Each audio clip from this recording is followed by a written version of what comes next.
오늘 이 아침 하나님께서 주시는 말씀은 누가복음 15장이 되겠습니다. 누가복음 15장 11절부터 32절까지의 말씀이 되겠습니다. 누가복음 15장 11절부터 32절까지의 말씀입니다.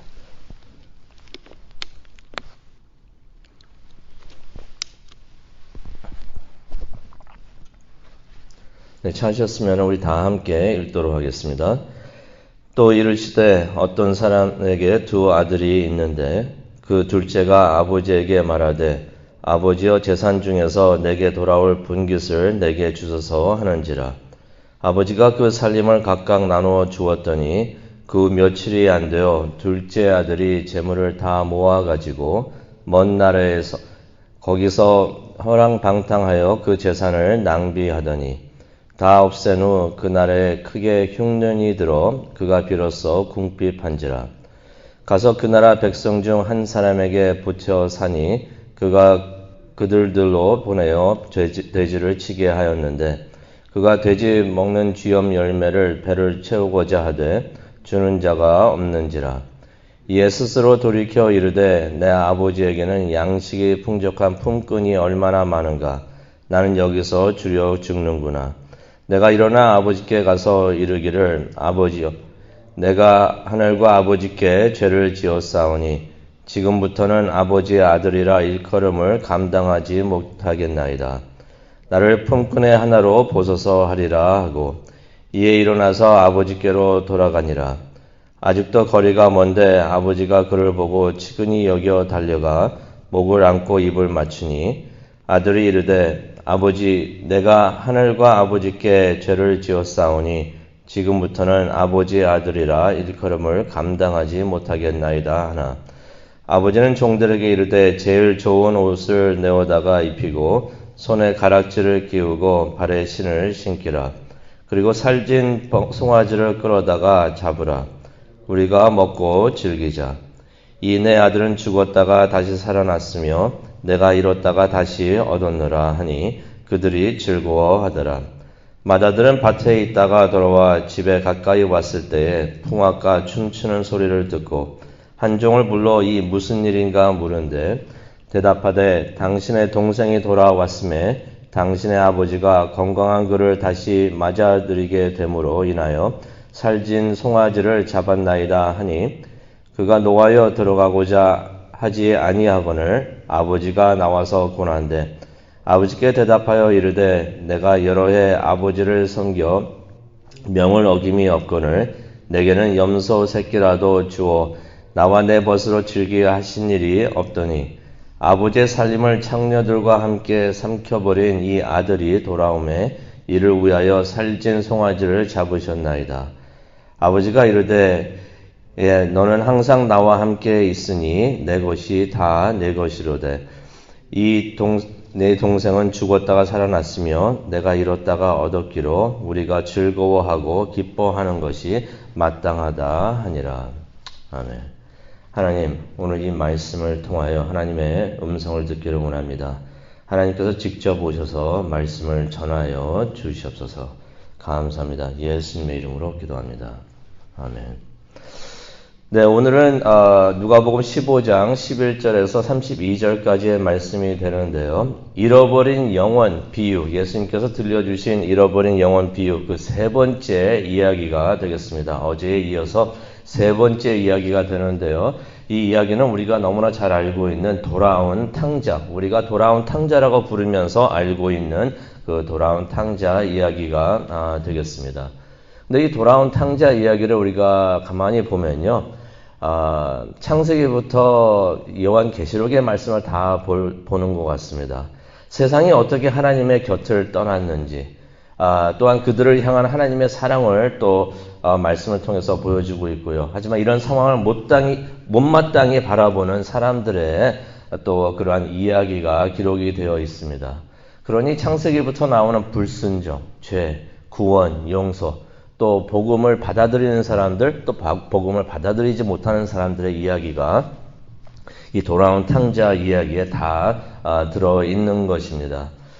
흔히 좀 전에도 말씀을 드렸듯이 이 비유를 흔히 돌아온 탕자라고 우리가 부르고 있고 또 그렇게 알고 있는데요.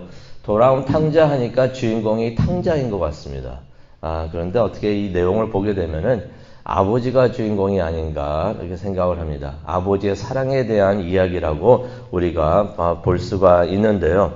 이 내용 우리가 잘 알고 있지만 다시 한번 우리가 보도록 하겠습니다. 한 아버지가 있는데 그 아버지에게는 두 아들이 있었습니다. 그런데 하루는 둘째 아들이 아버지를 찾아오더니요. 12절을 보니까 자신이 받을 유산을 미리 달라고 합니다. 유산을 미리 받아가는 거, 이거 뭐, 불법은 아니지만 무척이나 무례한 요구였던 것입니다. 유산이라는 것은 아버지가 돌아가셨을 때 받는 것인데, 그걸 미리 달라고 하는 것이니까, 자신에게는 아버지가 죽은 사람과 같은, 그러한, 의미가 있다라고 말을 하는 것입니다. 그러면서 이제 아버지와 연을 끊고 살겠다는 의미가 있는데요. 근데 그 말을 들은 아버지, 얼마나 마음이 아프고 또 서운했을까 그렇게 생각을 해 봅니다. 그런데 그 아버지가 아들이 요구하는 대로 그대로 다 들어 주십니다. 12절에 나오죠. 달라고 하는 유산을, 재산을 그대로 주시는데요. 우리가 이 장면을 보면서 두 가지 사실을 우리가 볼 수가 있는 것 같습니다. 하나님께서는 우리를 강제로 이끌지 않으신다는 것이에요. 우리에게 자유의지를 주셔가지고 우리가 우리의 의지와 선택을 하게 함으로써 그렇게 나가는 것을 도와주시고 우리를 억지로 강제로 이끌지는 않으신다는 것입니다. 그렇다면은 우리가 삶을 살면서 죄를 짓게 되는데요. 이 죄라는 것이 전부 다 100% 우리의 잘못이라는 것입니다. 우리의 선택이라는 것입니다. 누구 때문에 우리가 그렇게 생각을 할 수가 있어요. 우리가 죄를 짓고 잘못을 할 때 누구 때문에 아니면은 뭐 미국 사람들이 흔히 말하는 속담에도 나오듯이 무슨 뭐 사탄 때문에 내가 이 죄를 지었습니다. 마귀 때문에 이 죄를 지었습니다. 누구 때문에 무슨 상황 때문에 내가 이런 죄를 지었습니다라고 생각을 할 수가 있지만은 성경에서는 그렇게 가르쳐주고 있지를 않죠. 죄라는 것은 100% 우리의 선택인 것입니다. 유혹이 있을 수가 있지만은 그 죄를 선택하는 것은 100% 우리가 그렇게 한다는 것을 이 말씀을 통해서 다시 한번 우리가 볼 수가 있습니다. 근데 그 둘째 아들이 받은 유산을 가지고 13절에 보니까 먼 나라로 갔다라는 말씀이 나옵니다. 그냥 아버지하고 그냥 멀리 떨어지기를 원했던 것입니다. 죄를 짓는 사람들의 마음이 되겠는데요. 또 우리의 마음이 그러하기도 합니다. 우리가 죄를 짓고자 할 때, 죄를 지을 때 우리의 마음이 그러한데 하나님하고 가까이 있을 수가 없어요. 하나님하고 멀리 떨어지고 싶어하는 그런 마음이 있는데 먼 나라라고 하는 것은 하나님을 떠나가지고 세상 안에 들어가는 것을 상징하고 있습니다. 근데 하나님을 떠나서 사는 그 삶이 좋을 수가 없죠. 절대로 좋을 수가 없는데요. 13절을 보니까 허랑방탕한 삶을 살게 된다라고 말씀을 하고 있습니다. 그리고 가지고 있는 전 재산을 다 탕진하게 된다는 말씀이 13절에 나와 있고요. 30절에 보게 되면은 그 첫째 아들의 말을 통해서 우리가 하나 알 수 있는 게 허랑방탕한 생활이 어떠한 생활이었는가? 창녀들과 그렇게 삶을 같이 보냈다는 것을 30절을 통해서 우리가 볼 수가 있습니다. 결과는 어떻습니까? 남은 것이 하나도 없습니다. 재산이 전부 다 거덜나게 되는 것입니다. 그리고 친구들도 다 떠나는 것이에요. 그런데 설상가상으로 흉년까지 듭니다. 그러면서 15절에 보니까 무척이나 하천한 신세가 되는 것을 우리가 볼 수가 있습니다. 이것이 바로 하나님을 떠난 삶의 진정한 모습이라는 것을 우리가 볼 수가 있습니다. 유혹은 그렇게 오죠. 하나님을 떠나서 내 마음대로 살면은 자유롭고 즐거울 것 같은데 결과는 무척이나 비참해진다는 것입니다. 둘째 아들이 비로소 이때 회개를 하게 되는데요. 자신의 잘못을 깨닫게 됩니다. 17절을 보니까 스스로 돌이켰다는 말씀이 나오는데 원본에 있는 말씀을 보게 되면 스스로 돌이켰다는 것은 어떤 의미가 있냐면 제정신이 들었다는 얘기입니다. 이 전까지는 제정신이 아니었던 것이에요. 제정신이 아니었는데 이때서야 제정신이 들어왔다라고서 성경은 말씀을 해주고 있습니다. 영적 각성이 이때 일어났던 것입니다. 자신의 죄를 깨달은 것이죠. 그러면서 18절에 이런 고백을 합니다. 내가 아버지께 죄를 지었다라고서 깨닫게 됩니다. 진정으로 우리가 회개하게 된다면은 후회하는 것을 말하는 것이 아닙니다. 진정으로 회개할 때는 행동이 따르게 되어 있습니다. 그래서 이 아들이 하나님께로 아버지께로 돌아가기를 원하는 것을 우리가 18절을 통해서 보는데요. 그래서 20절 그렇게 결단을 합니다. 아버지께로 돌아가야겠다. 이게 진짜 진정한 회개가 일어나고 있는 것을 우리가 볼 수가 있습니다. 후회는요, 잘못한 것을 느끼고 내가 왜 이렇게 했을까? 거기서 멈추게 되지만은 진정한 회개, 하나님께서 성령님께서 역사하셔가지고 우리에게 영적 각성을 주실 때는 올바른 판단과 결단을 하게 됩니다. 아버지께로 돌아가야겠구나. 또 거기서만 멈추는 게 아니라 행동이 있게 됩니다. 그래서 둘째가 아버지께로 돌아가는 모습이 20절에 나오는데요. 이 모습을 보면서 이 아들이, 둘째 아들이 진정한 회개를 했구나, 하는구나 하는 것을 우리가 볼 수가 있습니다. 그러면서 이제 둘째에 대한 그 아버지의 사랑을 우리가 성경을 통해서 볼 수가 있는데요. 말씀을 보면은 이 아버지가 매일 떠난 아들을 생각하면서 밖에서 기다렸다는 것을 우리가 말씀을 통해서 봅니다. 이것이 하나님의 마음인 것을 우리가 볼 수가 있습니다. 밖에서 아들을 기다렸다 하는 것은 아들을 용서하셨다는 그러한 것을 우리가 볼 수가 있습니다. 아버지의 사랑은 아들을 용서하는 마음이구나. 하나님께서는 우리가 회개하고 돌아올 때 그것을 보시고 우리를 영접하시고 환영하기를 원하시는 것입니다.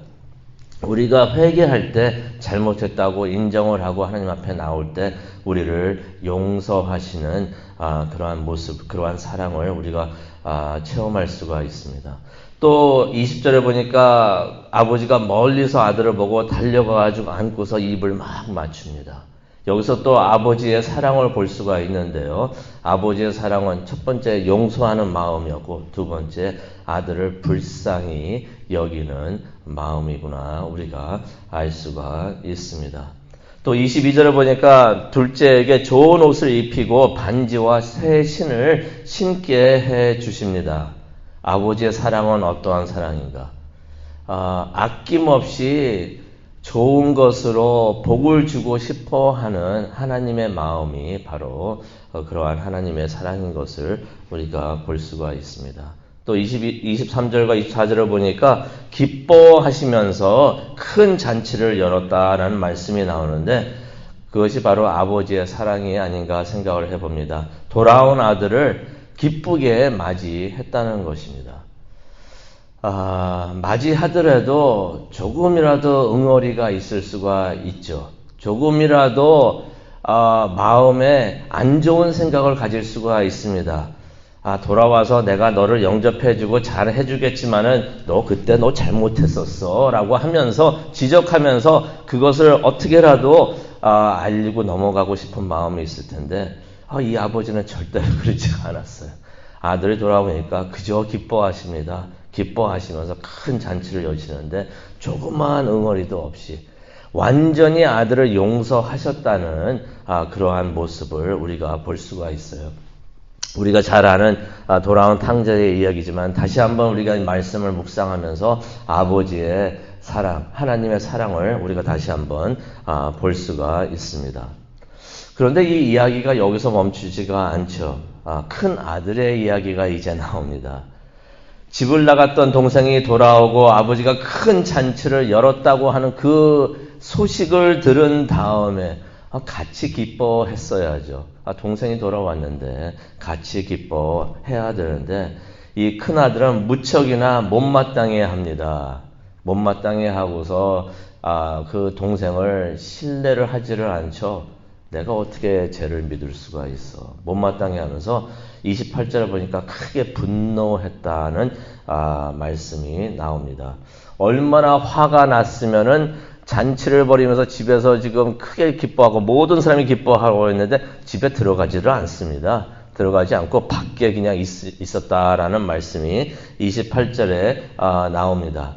이유가 나오죠. 이제 그 아들이 그런 행동을 했던 이유가 29절과 30절에 나옵니다. 자신은 아버지를 항상 순종하면서 오랫동안 아버지를 섬겼었는데도 아버지가 염소 새끼도 하나 자신을 위해서 준 일이 없는데 둘째는 밖에 나가가지고 창녀와 함께 하면서 방탕하게 아버지의 재산을 다 달려버렸는데 아버지께서는 이 둘째에게 송아지를 잡아주셨다. 그게 불만이었던 것이. 이 말을 듣고 보니까 화를 낼 만도 하다라는 생각이 듭니다. 그런데 이게 사실이 아니었죠. 우리가 내용을 잘 알기 때문에 이 첫째 아들이 했던 이 말이 사실이 아니었다는 것을 우리가 알고 있습니다. 첫째가 아버지와 함께 하면서 이 첫째는 그러죠. 나는 받은 게 하나도 없는데 둘째는 아버지 재산 다 가지고 나가서 다 탕진하고 화랑방탕하게 생활하고 있다가 돌아왔는데 이렇게 환대합니까? 라고 했는데 첫째는 우리가 31절에 보면은 그 아버지가 그런 말씀하시죠. 내 모든 것이 다 내 것이었다. 아버지가 아들에게 하나도 안 주었던 것이 아니었던 것입니다. 다 주셨던 것이에요. 또한 그 말씀이 12절에도 나옵니다. 아버지가 둘째 아들에게 미리 재산을 줬지만요. 12절에 보면은 각자에게 주셨다고 말씀이 나와 있어요. 첫째 아들에게도 이미 첫째 아들이 받을 수 있는 재산을 이미 주셨던 것입니다. 그런데도 이제 와서 첫째는 뭐라 그럽니까? 나는 받은 거 하나도 없는데 둘째만 이렇게 많이 주십니까? 하면서 말을 하고 있었는데 그게 사실이 아니었다는 것이에요. 그리고 가장 마음 아픈 내용이 나오죠. 첫째가 그동안 열심히 아버지 곁에서 일을 했었는데 일을 하고 아버지 곁을 지키고 있으면서 섬기고 있었던 것이 아버지가 좋아서 아버지를 존경해서 아버지를 사랑해서 그렇게 했던 것이 아니라는 것을 스스로 고백을 합니다. 보상을 받기 위해서 나를 위해서 보상을 받기 위해서 첫째가 아버지 곁에서 남아있으면서 일을 했다는 것이에요. 그렇다면 우리가 생각을 해봅니다. 이 첫째가 둘째와 다른 것이 뭐가 있겠는가? 아버지는 그 아들들을 이렇게 사랑을 하는데 첫째도 아버지를 사랑하는 마음이 전혀 없고 나중에 내가 무슨 복을 받을까? 나에게 뭐가 올까? 생각하면서 그렇게 아버지를 섬겼다는 것입니다. 그런데 이 이야기가 이렇게 끝이 납니다. 무슨 결말이 없어요. 이렇게 끝이 납니다. 첫째는 끝까지 집 밖에 머물러 있었다고 성경은 그렇게 말을 하고 있습니다. 그렇다면 집을 나간 아들은 과연 누구였을까? 둘째라고 생각을 했는데 둘째는 돌아왔습니다. 그런데 끝까지 집에 들어가지 않고 남아 있었던 아들은 이 비유에 보게 되면은 바로 첫째 아들이었다는 것을 우리가 볼 수가 있습니다. 그 첫째 아들이 누구입니까? 15장 1절과 2절에 나오죠. 2절에 나오는 바리새인과 서기관들이었던 것이에요. 예수님께서 죄인들과 함께하면서 세리들과 함께하면서 있으니까 옆에서 수군거리면서 저 예수란 사람이 죄인들과 함께하는구나 하면서 손가락질하면서 못마땅하게 여겼던 사람들이 있는데 바로 바리새인들과 서기관들이 첫째 아들이었다는 것을 우리가 이 말씀을 통해서 보게 됩니다. 말씀을 생각을 하면서 우리가 기도하는 시간을 가졌으면 좋겠는데요. 오늘 이 말씀을 우리가 잘 알고 있는 말씀이지만은 우리가 이 말씀을 묵상을 하면서 다시 한번 하나님의 마음을 우리가 보기를 원합니다. 세상에 있는 사람들을 바라보는 하나님의 마음이 어떠한가? 나는 세상에 있지 않으니까 세상에 있는 사람들을 손가락질하면서 저런 죄인들 하는 그러한 마음을 갖는 것이 아니라 세상에 아직도 남아있으면서 죄 가운데 있는 사람들을 바라보는 하나님의 마음을 이 비유에 나온 아버지를 통해서, 아버지의 마음을 통해서 우리가 보기를 원합니다.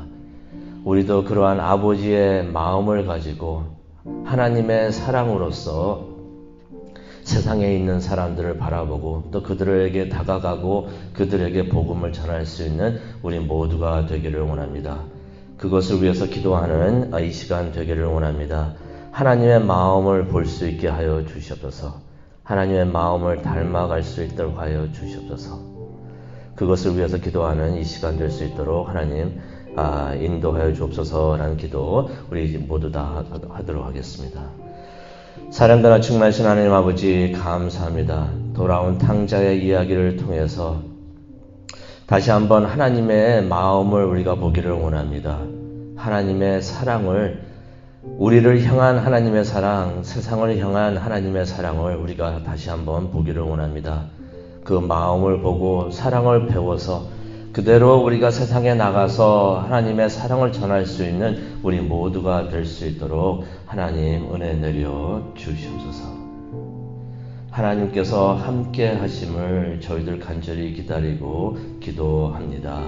성령님이여 지금 이 시간 우리와 함께 하여 주시옵소서. 감사합니다. 예수님의 이름으로 기도합니다. 아멘.